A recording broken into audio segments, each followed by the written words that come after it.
Quiet, numbskulls, I'm broadcasting. Hello, you're listening to the podcast, So There I Was. This is episode 173, Time Flies, the Harrier Watch. Greetings, everyone. Repeat here. I am doing a solo preamble to this week's show because I think Fig may be still stuck at the DMV. Oh, man. Well, anyway, let's get on with it. Look, so there I was, sitting at my desk thinking this week's show was going to look a little different, and it is. Normally, we bring you aviators and aircrew with wild flying stories and all that kind of stuff, but this time, no pun intended, well, we've got a watch guy. But hang on before you bail. He's also a pilot, and we'll get to that part toward the end with some interesting bits about his path to becoming a pilot. We'll even talk about what it's like being a flight student in some of the busiest airspace on the planet.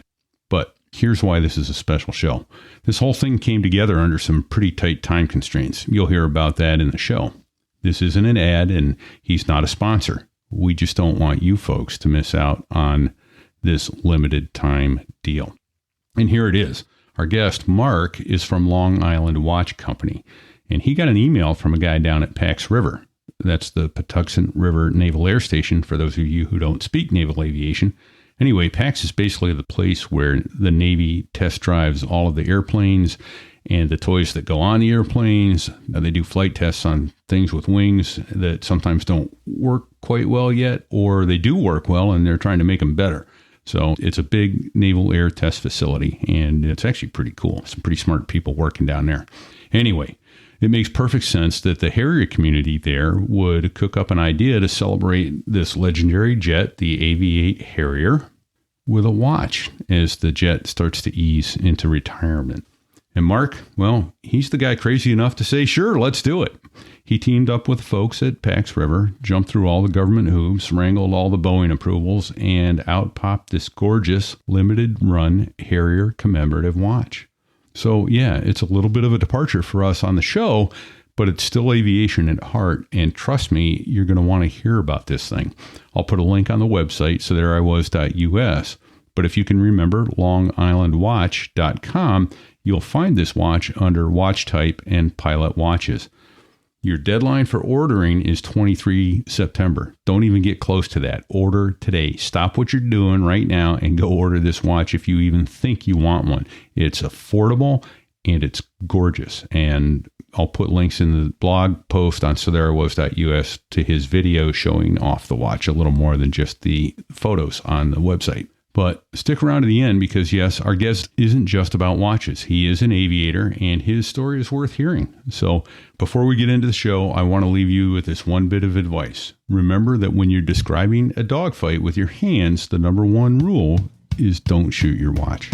This here is a true story about crossing the pond at night in the world's smallest cockpit on the tanker through the weather. Oh, and to the tanker crew who did that, thanks a lot. We really appreciated that. I'm just kidding. No, I'm not.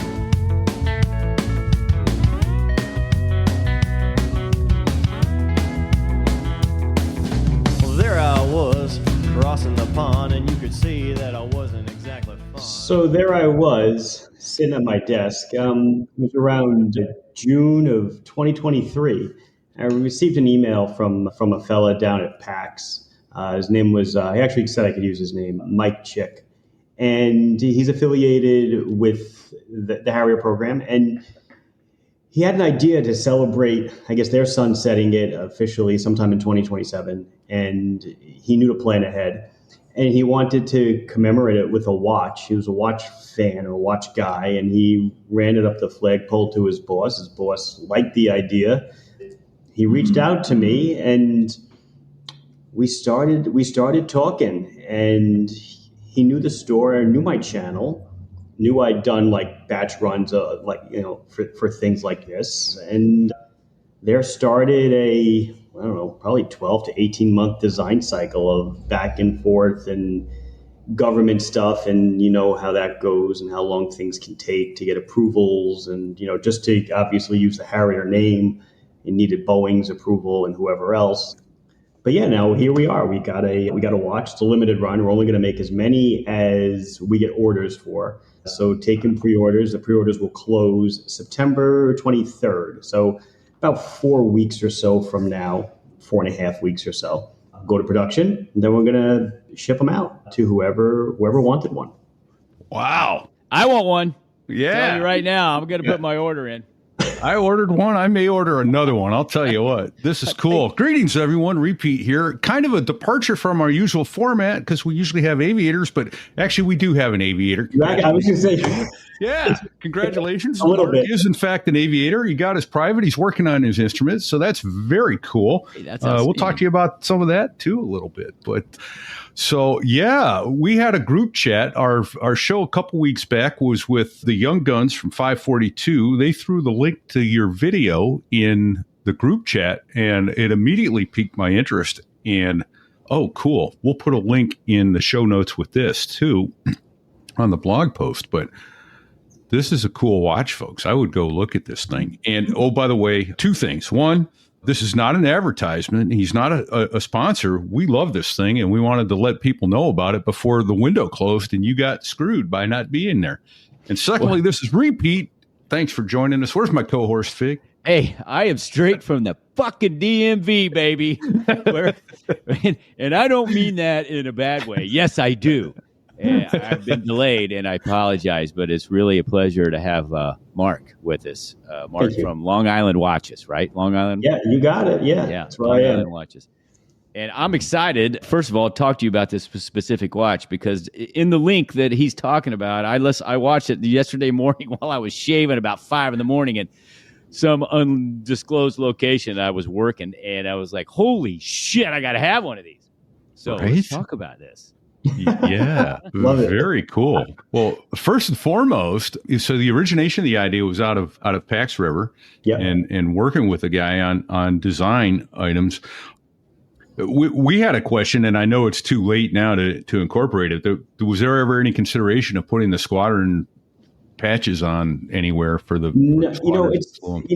So I'm not too well versed, like in the program itself, but the case pack's got the 4-country consortium that's involved, and that was kind of where it, the only branding, I guess, or plain branding that that they really wanted to do. I think maybe it just leaves it more open, I guess, because originally, it was just going to be open to their community, right? And then they let me open it up to the public, which was very nice of them, to sell it to my customers. Yeah. Because, I don't know how big the audience is on your side, but on my side, it's I preach to watch guys, and a lot of watch guys also happen to be either they're pilots or they're wannabe pilots, aviators kind of thing. So it might scratch an itch for them. And then I guess the third prong is, I'm born in '76, so the Harrier is kind of a plane that I grew up with in the '80s, right? 80s, early '90s, and to me that was another thing. I was like, wow, that's another audience, just these, whatever generation I am, of people that kind of remember this thing, doing the vertical takeoff and landing when we were kids. And that was, so cool. So it was kind of like 3 prongs that we could attack. Nice. Yeah, I remember the first time I ever saw the Harrier. It was on television, and I went, "Oh, that's fake." And yeah, right. My brother's like, "No, actually, it's not. That's real." I'm like, "Jets can't do that." It's smoke and mirrors. Yeah, I was like 11 or 12, and then went on to fly one of those things. I had no idea it would be my life's path, but very. So, folks, you got to go look at the video. The illumination on this alone it looks like an instrument panel at night. Yeah, it's cool. Super Luminova C3. What the hell is that, Mark? Are we all going to die of cancer for looking at our new watch? No, it's crazy how things that are so basic in watches, I guess, are just unknown to people outside the community. So Super Luminova, well, I guess if you want a little bit of history to take you back, so you mentioned cancer and everything else. You're thinking of the Radium girls who were painting dials, for I guess World War II, and they were taught to put the bristles on their tongue when they did the radium paint on the dials. And radium, obviously, we know today is radioactive, and they all got some kind of a cancer and died. And then they switched to something safer, which was tritium, which is an isotope of hydrogen, and that was a paint that they applied to dials. Tritium, I want to say, fell out of favor late 70s, early 80s, because still radioactive. And then a compound was developed that everyone knows is glow in the dark. Right. And Superluminova is just it's a Swiss, or it's part of a Swiss company that just makes this paint, and it's called, whereas like radium and tritium is photoluminescence, this stuff is radioluminescence. This stuff is photoluminescence, which means it absorbs light when it sees it, and then it just lets it go when it's dark. So that's what you see. You see the green. It lives forever. It doesn't degrade, at least not in our lifetime, and it doesn't give off any harmful particles or anything that'll permeate your skin or any stuff like that. Thank goodness. Right? Yeah, don't worry. I mean, it looks so cool. I'm like, man, and it's bright. Obviously, you put a light on it for the video, so Yeah, of course. it would display well. But I mean, it is absolutely gorgeous. And then the other idea, I have a really nice Seiko aviator, a Citizen aviator rather, and the bezel on that got scratched up pretty quickly. I like your idea there. Tell folks what Sapphire.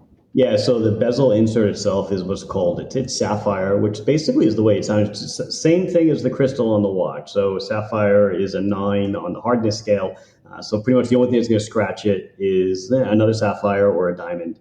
And so the bezel insert, so the bezel itself is 316 steel. And then the bezel insert is a piece of sapphire, so it's an annular ring of sapphire, and it's painted from the underneath. Yeah. So Thinking. first of all, it's not going to scratch because it's sapphire, but then the paint's not going to scratch because, well, the paint is underneath. So it just shines right through. Oh, shit. So that's the bezel itself? Yeah, so the thing that turns in both directions, I'm wearing a watch. So this thing that turns, this one happens to be steel, the insert. Yeah, so the insert itself is sapphire. Oh. So what are you wearing? I got a GMT Master 2. So you're how old? It's a 90.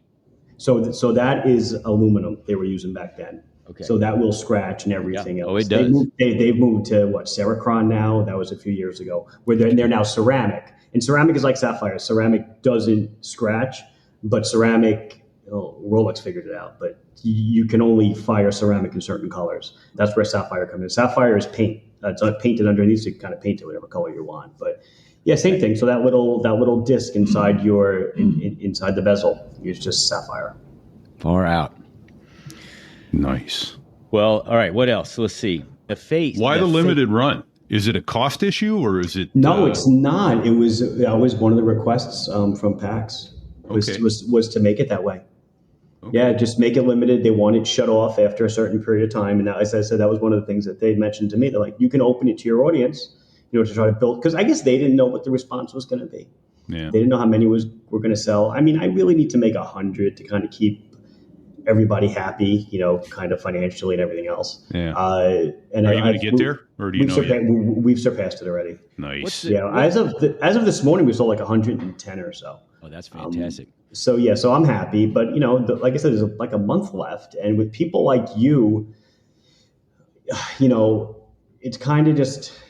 Like Sam in the program office said, and Mike in the program office said, no, it's just like kind of like these spider webs are all starting to form. We're gonna double your. Right, it's growing legs because right people like you never would have heard about it if some of these other people didn't mention it, right? Because you don't. I mean, man, my channel's got a lot of followers, but if you don't follow it, you don't follow it. What is the actual link? Is it LongIslandWatches.com? That'll work. I own that one. It's LongIslandWatch.com, but I kind of own every variant. There you go. LongIslandWatch.com. All right. Yeah, something I learned long ago. Yeah. Buy all of those. Oh my God, yes. Yeah. Very cool. All right.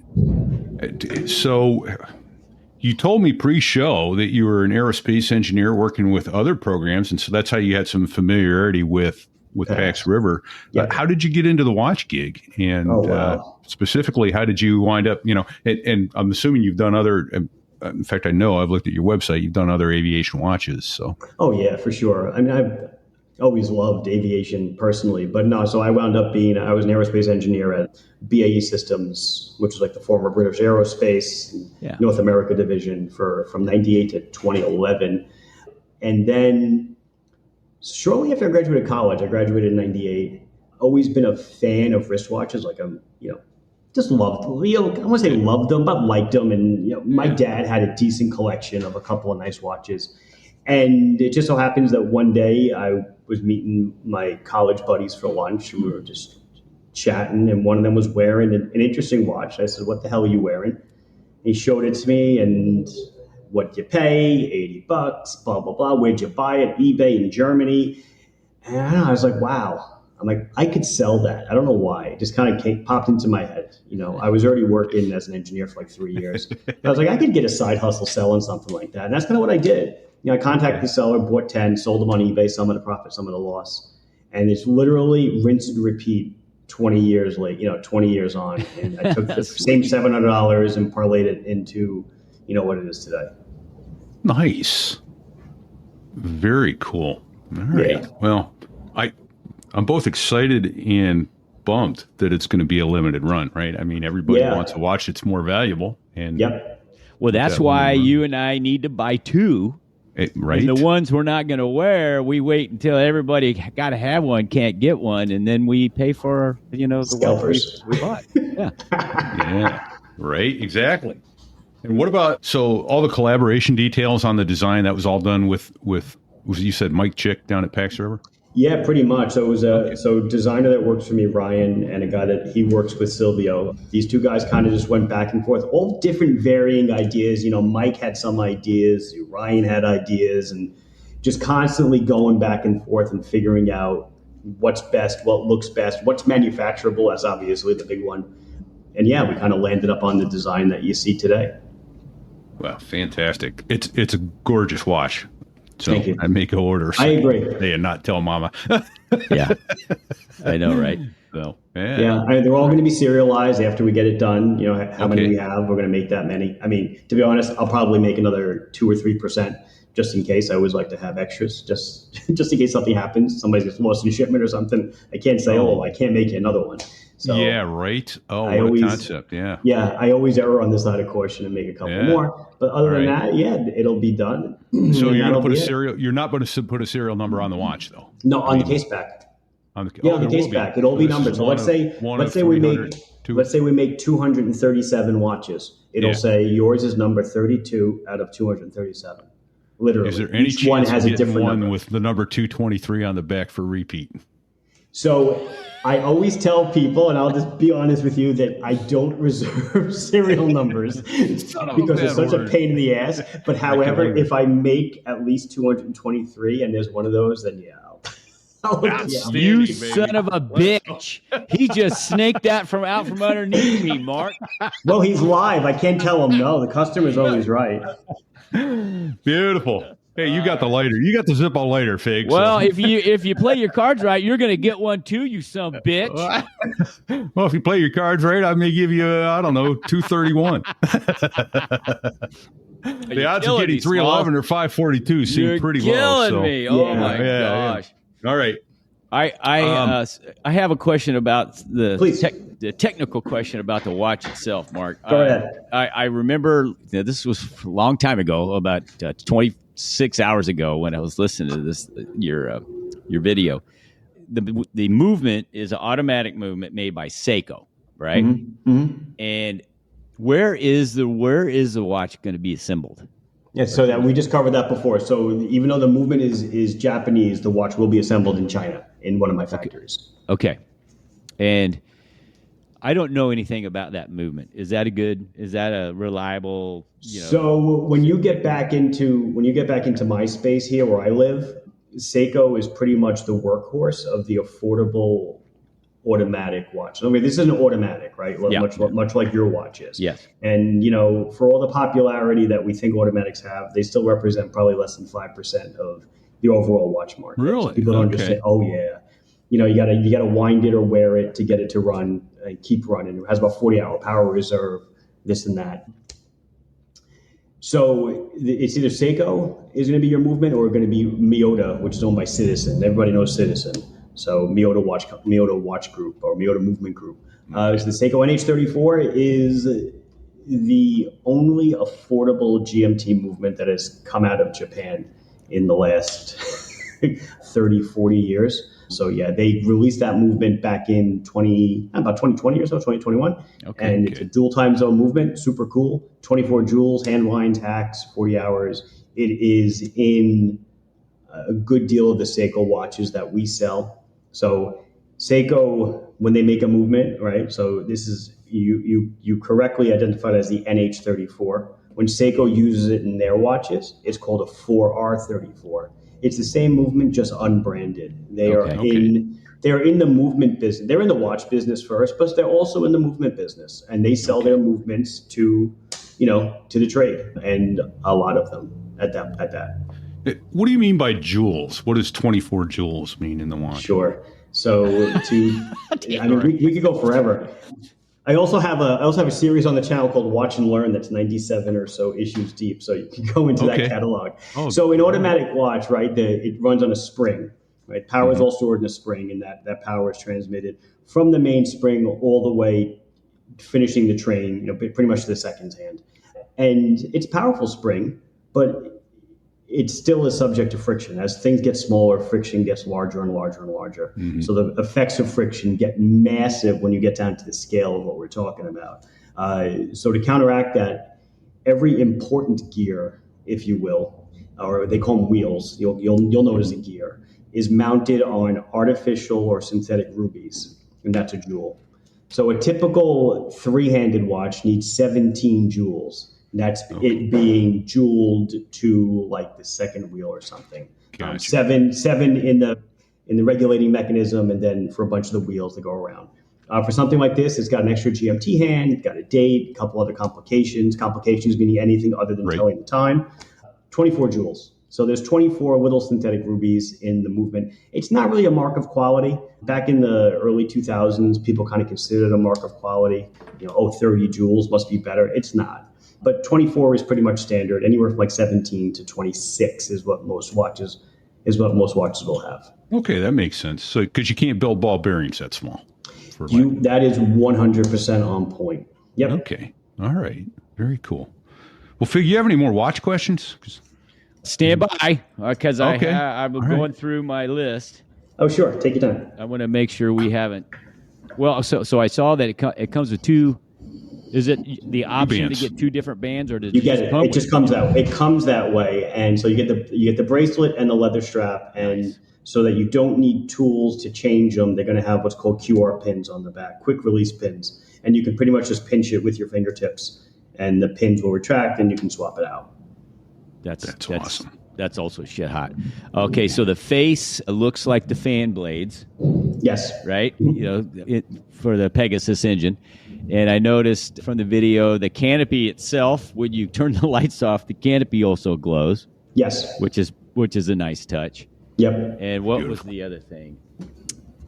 Of course, on the back, it's got the flags of all the countries that flew it. And is there a date? Is there a date on the back, like the date? No, there's a date on the bottom of the dial on the front. It says since 1971. Okay, that's badass. Yeah, it is. I don't know. That's it. That's the end. That's all I got. All right. Well, cool. So here we go. So you did aerospace engineering. Did you study that in school? Yeah, I did. I went to a little place called the Cooper Union in Manhattan. Got my bachelor's there, graduated in 98, worked in aerospace till 2011. Also got my master's and my New York State professional engineering license. Just worked for a while. And then, basically the transition out of engineering was simply because my oldest, who was getting into kindergarten, we needed someone to put him on and off the school bus. Nice. So I kind of decided to stay home. My wife stayed working, and then I grew the business from there. And today is actually his 19th birthday. Hey! Oh, very cool. Yeah. Happy birthday. Thanks. And so that's it. I just grew the business from there. And then eventually my wife ended her career in what she did. She was a controller at a private equity firm. And she came to work for me as well. Now I've got, I guess it's a business of some sorts. Right? Very cool. All right. So you got your private pilot last year. How long did it take you to get your PPL? When did you start doing that? So unfortunately, that took me longer than I wanted it to. I started that in May of 2022. Okay. And And then I got that towards the end of 24. There was an 8-month stint where I never stepped into a plane due to a back issue, this back issue. But yeah, so after I finally got all that sorted, I got my head back in the game and started in earnest, got my PPL just before Thanksgiving of last year. Nice. What'd you fly it in? 172.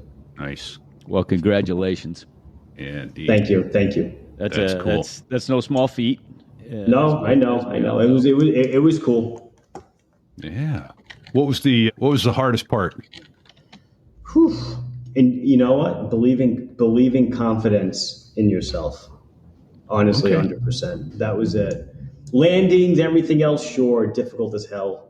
The thing that scared me the most when I started, though, was not any of that. It was, so we were talking before. I learned that right here at Republic, and the airspace is, it's a Delta, but it's super freaking busy. Yeah, it is. And the comms were the big thing that worried me the most. Okay. And now, I'm like, wow, I can't believe you were worried about that. You couldn't land for damn, but you were worried about talking on the radio. Right. It's amazing how many people go at non-controlled airfields that are just terrified of actually having to talk to controllers because they all speak English, and that's hard to do, I guess. But and I definitely understand. I definitely got it, and then it took a while, but that was probably my number one fear. Landings, I don't think have still come, so it doesn't matter. yeah, not for any of us, but Yeah, exactly. So, all right. Any close calls, scary moments, or funny moments? Oh wow, in aviation. Yeah.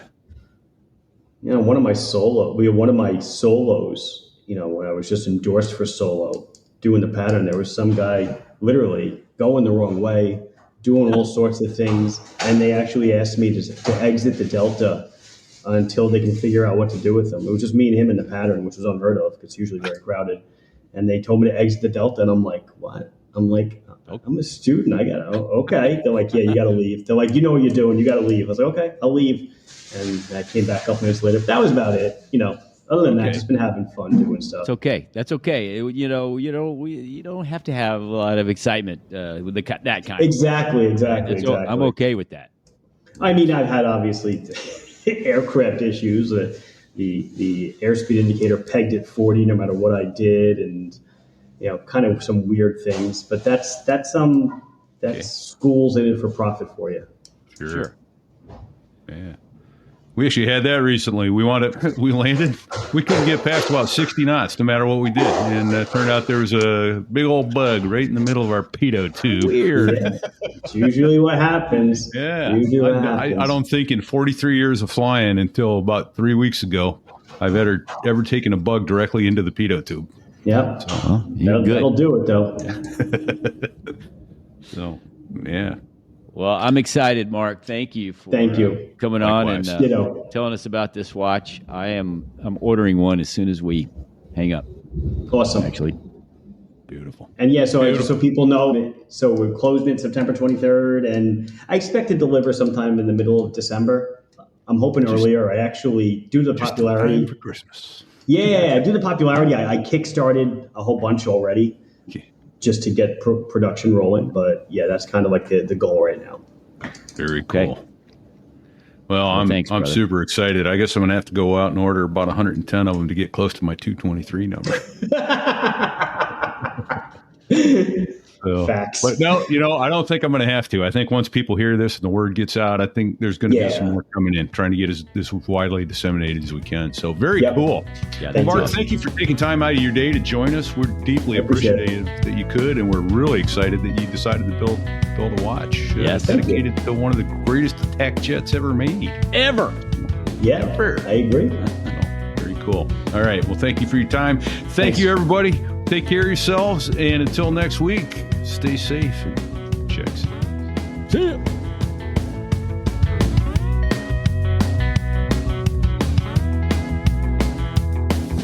Well, there I was, crossing the pond, and you could see that I wasn't exactly fond of all the shit I was wearing on that day.